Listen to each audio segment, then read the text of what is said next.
Salut à tous, j'espère que vous allez bien. Donc, petite vidéo mise à jour crypto. Et on commence avec la mise à jour du BGB, donc la crypto de Bitget. Donc, ce qu'on cherche ici, évidemment, ça ne change pas. On cherche toujours la cassure du top après avoir fini cette correction. L'objectif, c'est de revenir péter le top pour retester les 8 $, voire même 9 $. Attention, juste ici, la structure est encore corrective. On risque encore un autre plus bas. Donc, ça peut être une opportunité pour cumuler ou chercher des buy setup. Donc, si on a une structure simple, il viendra péter le top directement. Et si on a une structure complète, on aura un push. On fera attention dans la zone des 6, 50, voire même 7 $ pour encore un autre plus bas. Et ensuite, revenir péter le top. Donc, le point commun, c'est ça. Donc, on profitera de cette zone pour cumuler doucement. L'objectif, c'est de reprendre à peu près la même chose qu'ici, mais dans une time frame supérieure, donc meilleur risk-reward là-dedans. D'accord? Donc, on surveille du coup cette zone, voir maintenant s'il va venir péter le bas directement ou si on va obtenir un running d'abord. Donc, quand je parle du running, évidemment, c'est toujours le même. Donc, c'est où on a validé un régular ici, mais dans ce cas-là, il est censé venir casser le bas directement. Mais si c'est pas un régular qui est en train de développer, mais plutôt un running là-dedans, ça voudrait dire que ça c'est mon A, ça c'est mon B, et là il va doucement revenir tester le top encore une fois. D'accord? Mais le mouvement reste correctif, donc ça n'invalide pas ce qu'on a vu tout à l'heure. Dans la précédente analyse, on avait annoncé de l'achat par rapport à cette time frame, donc j'ai dit ça c'est mon A. Ce qu'il est en train de donner là, c'est un B, et on cherche de l'achat pour revenir péter le top. Donc ça c'est validé. C'est important de prendre les profits. Si vous ne l'avez pas encore fait, c'est une zone, il va falloir le prendre. Parce que dans cette zone, ce qu'il est en train de faire, ça va être le moment où il va nous indiquer s'il va valider ce running ou pas. S'il doit valider le running, il va falloir qu'il corrige ici. Donc, il donne une autre correction. S'il donne cette correction, c'est qu'il part pour la validation de ce running. D'accord? Donc, ce que je montre là-dedans, dans cette time frame, ça concerne principalement ceux qui tradent en petite TF. Sur la grosse time frame, pas de changement. Chaque nœud plus bas, on profitera pour cumuler ou chercher des buy setup. Ok, voilà, donc ça c'est pour le BGB. Donc n'hésitez pas, pour ceux qui veulent ouvrir un compte chez Bitget, vous avez le lien dans la description si vous voulez profiter des bonus d'inscription et surtout, très important, des 10% de remise sur les frais de trading. Et on attaque avec le Bitcoin, donc BTC. On va pas s'attarder sur la grosse time frame parce qu'on l'a déjà vu plein de fois. Donc c'est toujours la zone où il va falloir faire très attention. Nous, ce qu'on veut actuellement, c'est qu'il confirme une continuation comme il l'a déjà donné là-dedans. Sauf que ça va être de l'interne. Ça ne concerne pas tout ça. Ça concerne uniquement cette impulsion. Donc on veut qu'il corrige cette impulsion pour confirmer la continuation. Et donc c'est ce qu'on surveille pour le moment. Pas de changement, évidemment. Le mouvement, pour le moment, il est encore correctif, mais on est en train de faire quelques petits changements en interne. Donc, ce qu'on va voir ici, ça concerne les traders, ceux qui tradent la petite time frame. Donc, à la base, ce qu'on voulait, c'était un A, un B, un C, et ensuite la cassure du top. Très simple. D'accord? Donc, ce qu'on cherchait, évidemment, c'est le C. On veut le C. On veut cette impulsion. Donc, ce qu'il a fait, dans le B, c'est qu'au lieu de donner un A, B, C, et ensuite justement notre C qu'on recherche, c'est qu'il est en train de corriger encore dans le B interne. Donc ça pour moi c'est toujours un A pour le moment. Et ce qu'il donne, tant qu'on n'a pas cassé ce top, bah, c'est potentiellement le B interne. Donc il faudra faire attention parce que même si elle revient tester ce bas, je le considère encore comme faisant partie du B. Donc ça comme B. Et si en cassant ce bas, bah, du coup il casse ce bas là aussi, on ira toujours pour de l'achat, mais pour un C. On fera attention dans cette zone, d'accord? On risque un running. Donc ça sera notre premier TP, et ça sera notre deuxième TP. Si c'est un running, il reviendra tester ce bas et on rachètera plus bas. Et si c'est pas un running, il viendra directement péter le top. D'accord? Donc exactement de la même manière que cette structure, rappelez-vous. Celle-là. Donc on a eu ici ce drop, je vous ai dit quoi? J'attends un B, un C et ensuite de l'achat. Sauf que le moment qu'il a donné, donc il a bien donné le A, il a bien donné un push et ensuite ce drop là, plutôt correctif. Donc on a dit attention, on cherche toujours de l'achat dans cette zone, mais on fera attention dans cette zone là, d'où le rectangle. Donc si c'est un running, on aura un plus bas avant le push. Si c'est pas un running, il viendra péter le top. Donc on va traiter cette structure de la même manière parce que pour le moment, elle se développe exactement de la même manière. D'accord? Donc évidemment, ça ne change pas la direction. Pour les flashman, on attend juste qu'ils terminent cette structure et ça peut mettre un peu de temps, surtout s'ils décident de nous donner une structure corrective un peu plus grande que prévu. D'accord? Donc attention à chaque nœud plus bas. On pourra tenter les buys, mais peut-être pas viser directement le top. On vise un running flat sur ce move. Oui, évidemment, il y a le risque d'un contracting interne là-dedans. 1, 2, 3. Mais si c'est un contracting, il viendra péter le top directement, donc il n'y a pas de surprise. D'accord? C'est une bonne surprise si on a une. Mais nous, on ne va pas viser la cassure du top. S'il casse ce bas, on visera juste un running là-dedans. Donc ici, on fera attention. Et s'il décide de valider du coup et continuer à push, tant mieux. D'accord? S'il donne plus, c'est bonus, comme je le dis à chaque fois. D'accord? Donc ce qu'on est en train d'aborder ici, c'est ceux qui tradent en petit time frame, évidemment. Si vous ne tradez pas et que vous êtes en mode invest, ce n'est même pas une bonne zone pour rentrer ici. D'accord? Si vous voulez optimiser votre prix d'achat, si vous êtes maintenant en mode DCA, peu importe où vous rentrez. Ça n'a pas d'importance parce que vous ne regardez pas le prix. Mais si votre but c'est d'optimiser le prix, c'est différent. D'accord? Il va falloir attendre quelque chose de bien plus grand que ça. Et croyez-moi, il y aura d'autres opportunités. Je l'ai dit plusieurs fois et on en a eu plusieurs.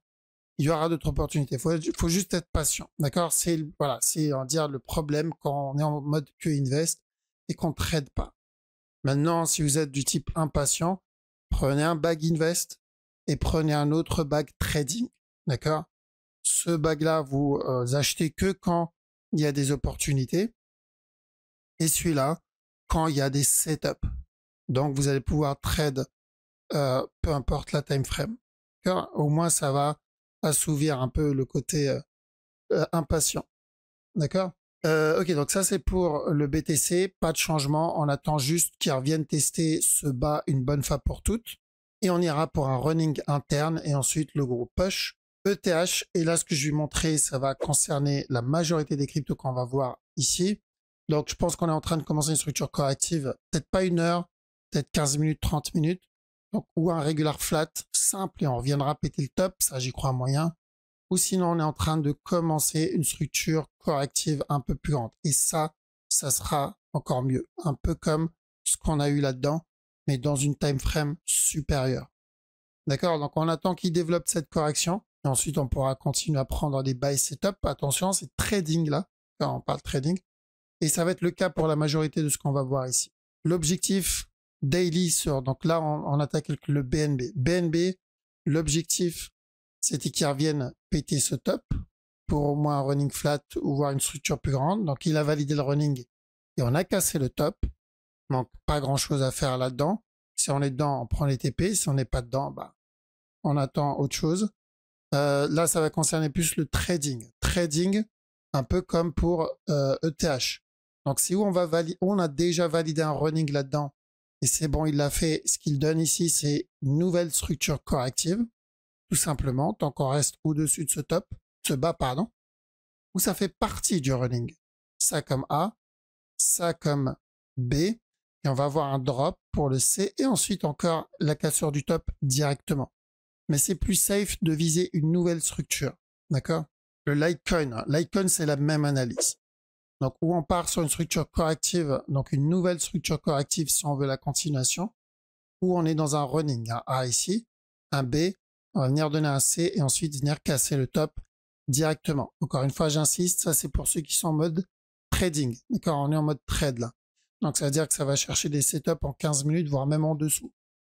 Sol aussi. Donc Sol, évidemment, on a atteint notre objectif daily 4 heures, donc était revenir péter le top. Donc ça c'est fait. Maintenant, ce qu'on veut, c'est qu'il corrige cette impulsion. Ici, là. Donc, si j'ai ma structure corrective, on a une autre opportunité pour une continuation, sans oublier qu'il va falloir faire attention dans la zone des 210, 220, voire même monter au-delà de ça. Mais tant qu'on reste dans cette zone, c'est-à-dire la moitié de cette impulsion, comme là-dedans, on risque un C derrière, d'accord? On risque un C derrière. Donc à chaque fois que vous prenez un trade sur ce genre de move, vous devez prendre vos TP à la cassure du top si vous êtes en mode trading. Parce que trade, ça veut dire que vous attendez un setup, vous avez un stop, vous avez un TP. Donc ce mouvement-là, moi je vois pas de running, mais je vois plutôt une nouvelle structure corrective. Donc on attend la fin de ce A, ensuite on ira pour un B, ensuite on ira pour un C. Et là, on aura une opportunité pour une continuation. D'accord? Mais c'est le départ. Donc si vous êtes en mode trading, 1 heure, 15 minutes, il va falloir être patient sur la majorité des altcoins. Atom, on n'a pas atteint notre objectif. Enfin, objectif, c'est pas vraiment un objectif parce que la zone achetée ici pour chercher ça comme objectif, ça n'a pas vraiment de sens. On voulait à la limite où ils viennent péter le bas tout de suite ou à la limite donner un plus gros flat avant de venir péter le bas. Ça aurait été ça qu'on voulait pour se débarrasser de ce regular flat. Une fois ce regular terminé, là, on part pour le gros move. D'accord? Donc ça, au contraire, c'est chiant qu'il donne ça. Parce que ça retarde ce qu'on veut. Okay? Mais bon, retarder ne veut pas dire annuler. Tant qu'il annule pas ce qu'on veut, c'est l'essentiel. Donc attention, rechercher, une fois ce top cassé, il va falloir faire attention pour ceux qui sont en mode trade. Ceux qui sont en mode invest, ça ne vous concerne pas, ça ne changera absolument rien pour vous. Au contraire, peut-être ça va vous donner une autre opportunité pour payer moins cher. Mais si vous êtes en trading, là, il faudra surveiller comme on l'a déjà vu plusieurs fois. Pour l'interne, considérez ce mouvement-là comme potentiellement un A, mais je vais avoir besoin d'un B et d'un C comme pour tout ce qu'on vient de voir actuellement. Ça va être la même chose pour AVAX en petit time frame et la même chose pour Atom. Donc AVAX, juste le gros move rapidement.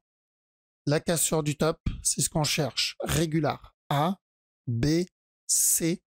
Et ensuite, une fois le top cassé, là, on fera attention pour le gros regular flat. Mais on n'a pas pété le top, donc je pense qu'on va continuer à push encore. Mais pour valider ce push, comme pour les autres, on va avoir besoin d'une structure corrective. D'accord? Comme là, donc vraiment un flat, regular running, mais l'idéal, un regular flat. Et ensuite encore un push. Donc ça se peut pour les prochaines heures, voire même peut-être prochains jours. Ça va traîner un peu. NIR, ça va être la même chose. Donc NIR en 4 heures, on cherche pas un regular mais un running, un A, un B et un C. Il faudra faire attention dans cette zone. D'accord? Pour le running. Mais comme pour AVAX, qui est en daily, très belle structure pour la cassure du top. Le NIR, c'est exactement la même chose aussi. Très belle structure pour la cassure du top. D'accord? L'objectif, ce top-là. Donc, même s'il valide le running ici pour venir péter le bas, et même si AVAX valide le régular pour venir péter le bas, ça n'invalide pas le gros move. C'est juste une autre opportunité pour rentrer dedans. Mais on est obligé de faire attention à la structure interne. D'accord? Donc, c'est où ce qu'il donne ici. Et là, ce que je vais vous montrer, ça concerne AVAX aussi. D'accord? C'est une analyse pour les deux. C'est où ce up qu'il donne, c'est le départ du gros push. Ou sinon, on est encore dans de l'interne. Et on peut avoir encore un autre plus bas s'il veut valider ça comme un flat. D'accord? Donc, même chose pour AVAX. Attention. Donc, ça ne veut pas dire que ça y est, c'est fini, ça invalide ça. Pas du tout. Prenez ça comme une autre opportunité pour rentrer plus bas. La structure ne change pas. Tant qu'on n'a pas pété ce bas, c'est toujours la même direction sur le AVAX et le NIR. Mais on est obligé en tant que si on trade de faire attention à la structure interne. Et pour le moment, la structure interne, ça peut être une structure de continuation et dans ce cas-là, baissière, tant qu'on s'éloigne pas de cette zone. D'accord? Et c'est pareil pour AVAX, comme je l'ai déjà dit. Voilà, donc petit time frame, pas grand-chose. Il va falloir patienter encore. On peut avoir quelques petits push ou quelques petits ranges en petits TF. Mais si on repère une structure corrective propre, d'accord, elle se rend pas toute propre, je vous le dis tout de suite. Il y en a, elles vont être dégueulasses. Il y en a, elles vont être agressives. Donc ceux-là, on les met de côté. Si c'est pas propre, on ne trade pas. Personne ne force à trade quelque chose qui est dégueulasse. Par contre, dans le tas, si on repère quelque chose de clean, un beau régular ou un beau running, dans la time frame qu'on vient de voir, évidemment, faut pas hésiter si on a la stratégie adéquate. D'accord? Si on a l'habitude de trade. Ça veut pas dire que tout le monde là doit aller trade dans cette time frame. Je parle plus à ceux qui ont l'habitude de le faire. Parce que je sais, il y en a certains qui veulent prendre tout ce qui bouge. C'est pas toujours une bonne idée. C'est même jamais une bonne idée. Sélectionnez vos structures. Soyez exigeants avec vos structures. Certes, vous en aurez moins, mais le peu que vous allez avoir seront de meilleure qualité avec de meilleurs risk-reward et de meilleures probabilités. D'accord? On privilégie la qualité à la quantité. Donc, on sélectionne toujours les structures qu'on veut trade. Pour le moment, on laisse développer. C'est en cours. On a notre premier push baissier depuis un petit moment. On va laisser ce petit push baissier se développer. Ok? Voilà, en tout cas, merci les amis pour votre temps. Ça fait vraiment plaisir. Merci d'avoir regardé la vidéo jusqu'au bout. Passez une très bonne journée ou une très bonne soirée. Je vous dis à la prochaine. Ciao.